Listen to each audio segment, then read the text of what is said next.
Hi అండి. నేను మీ ధన సుమిస్ వంటిల్లు. ఫ్రెండ్స్, ఈరోజు ముల్లంగి కర్రీ చేసుకోబోతున్నాము. దానికోసం నేనైతే ఒక 5 ముల్లంగిలు తీసుకొని వాటిని బాగా గీసుకొని చిన్న చిన్న పీసెస్‌లా కట్ చేసుకున్నాను.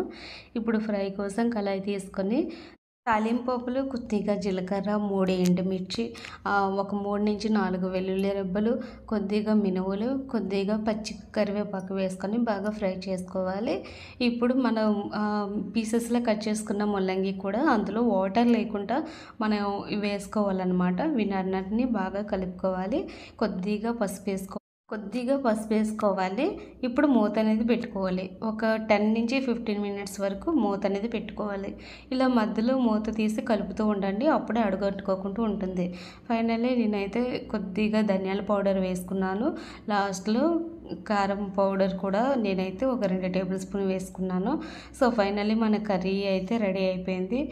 కొద్దిగా నాకు సాల్ట్ అయితే సరిపోలేదండి. అందుకే సాల్ట్ కూడా యాడ్ చేసుకున్నాను. సో ఎప్పుడైనా ట్రై చేయాలి అనుకుంటే ముల్లంగి కర్రీ ఇలా ట్రై చేయండి. చాలా బాగుంటుంది. వితౌట్ టమోటాతో చాలా టేస్టీగా ఉంటుంది. చాలా బాగుంటుంది. చపాతీలోకి కానీ రైస్లోకి కానీ చాలా బాగుంటుందండి. చాలా టేస్టీగా కూడా ఉంటుంది. దీంతోపాటు రైస్లోకి అయితే కొద్దిగా నెయ్యి వేసుకొని తింటే చాలా టేస్టీగా ఉంటుందండి. సో ఫైనల్లీ మన కర్రీ రెడీ అయిపోయింది. Please like, share, subscribe and thank you.